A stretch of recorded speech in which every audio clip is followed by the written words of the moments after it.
Hello, in this video I'm going to show you how to create a background for one of these Designer Boutiques rubber stamps by Creative Expressions.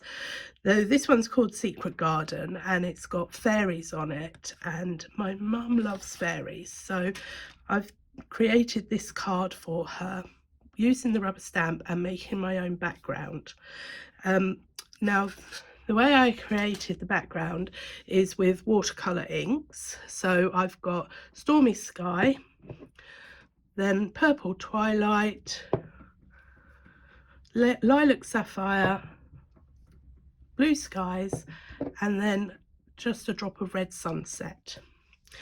Now, what I would just say is be prepared to get a little bit inky. As you can see, I've painted my fingernails and the bottles do have a tendency of leaking on me. I'm a bit like a toddler when it comes to this sort of thing. Now I've got two sheets of paper here. One is a watercolour paper and one side is mottled and the other side is smooth. So I'm using the smooth side.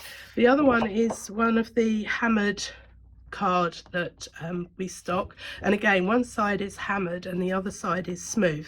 So the rubber stamps don't work very well on the hammered and the mottled side, so I'm doing it on the reverse.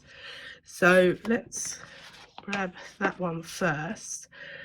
So the first thing I'm going to do is I am going to just spritz slightly the back of it, because that helps a little bit with the curling, and then I'm going to spritz the front, so getting all the fibres in the paper wet.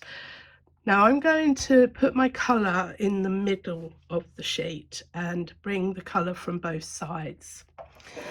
The other thing that I'm going to use is a big brush. So I'm using dirty water because I've already put some used it, but that's fine because this colour blends. So this is pearlescent watercolour ink, so you have to give it a really good shake to get the mica to sort of mix through, and it's got this presser top, so I'm just pulling it up, and this is the point where I seem to get completely messy. So, and then I'm just putting a drop down, let's put a bit up the top here on each side, and then I'm going to roll my paper, and as you can see the colour rolls along with it. Now what you have to remember with this is where the paper isn't wet, the colour won't actually move onto. So here the paper's not wet, so you can see it goes around, which is great because you can control it to a certain extent. So all I'm doing is covering the colour using the water to draw the colour across my paper. So that's my black, so it's got a hint of blue on it. So that's the Stormy Sky. So now I'm going to use my Purple Twilight. So I'm going to add a bit more water. So I don't add a lot of water to start with, I just do it gently and gradually and then pour my colour down, adding water as and when. So give it a good shake again. Press your top bit at the top, drop in your colour, and what's really great about this is the colours blend. So and then it pulls it down, so it might look really purple at the moment, but as you can see it just blends down, and it only tends to go where the water is. So there we go. So you just keep pulling it down. So the next colour I'm going to add, just going to add a bit more water, is Lilac Sapphire. So again, give it a really good shake, drop in a bit. So what I'm doing is trying to create a sunset effect. I don't know how well I'm achieving it. Just bear in mind this is going to take quite a bit of practice till you get one that you're really happy with. I have a lovely pile of what I can now use as backgrounds where they've haven't quite come out as I envisaged. So There we go. So you can see the colours are all blending down and merging in. So next is going to be, now this one's just a watercolour ink, so I don't need to worry about shaking it. It's the Blue Skies. So I'm just going to add a bit more water at the bottom. So, and as you can see, my paper is curling a bit, but I found that if I ran it through my die cut machine, it worked really well in taking out the bends. So, and then you get a more or less straight piece of paper. So there you go. So now if you think that's a bit too blue, you can then go back over it and add in some more purple. So the last colour I'm going to add is the a little bit of red. You don't want an awful lot, so I'm just going to put a little dot there and a little dot that side. So and then I'm going to do exactly the same. Just pull the colour, use the colour, the water to pull the colour across. So, and you can see you're getting that red sort of haze. So, and then when you're happy with that, we need to do something with this water. So I just tend to drag it off to a kitchen table, and as you can see, when you lay your paper on the kitchen towel, it drags it off, and then you can keep this and use that as a background for something else. So again, if you feel that the colour, I haven't really got much red down here, so I'm just going to go back over, add a little bit more water and a tiny amount of red, because you always get a little bit of red, don't you, at the bottom of a sunset. So just adding it to one side this time and then easing it across.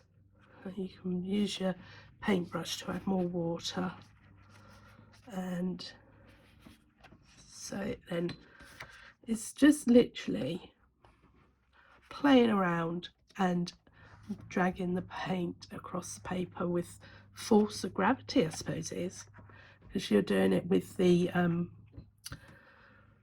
by tipping it. So that's a little bit too bright there, so I'm just gonna want that hint of red of the sun setting. So when you're happy, you can use a heat gun to dry it, and then what I tend to do is sandwich it between some pieces of paper and then run it through your die cut machine a few times backwards and forwards, and then I leave it overnight sandwiched between the die cut sandwich, because that way adds to the to flattening the design. My backing paper is now finished and I'm ready to stamp my image. And now I would suggest with this particular rubber stamp, because it is so large, that you are more than likely going to need to stamp it a couple of times at least. So I'm using my press to impress, so that hopefully I will get the same image on top of each other time and again. Now I've got my sheet, I've positioned my stamp where I want it, and just a quick hint on these are my magnetic bits to keep my paper down. If they stick together, don't try and pull them apart because it's not easy. Slide them. So that's just a handy hint.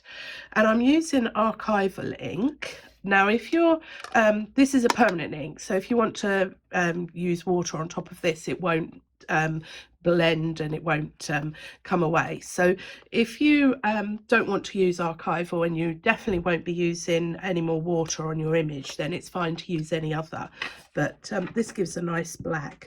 So I'm just going to ink up my stamp. Just bear in mind this has got some large areas, so you're going to probably spend quite a while inking it. So I'm just going to now close my press to impress and stamp my image. Give it a good press. So I definitely need to go over it a second time. So I'm just going to ink it all up. So give that a good press down. And this tool is so much easier to use in your hands. Okay, well, still got a bit more to do. So it's basically just keep on inking and pushing until you get an image. I think actually my rubber stamp might be a little bit dry. I've can't tell you how many times I've inked this up now, probably 4 or 5, and each time I'm getting the perfect image, which is great. So right, just one more. It might just be that the paper's dipped and it's not contacting with the paper.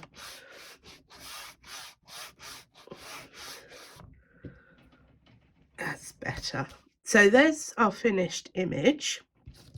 So one thing I would say with the archival ink, you will need an ink cleaner to clean your rubber stamp, but that's fine.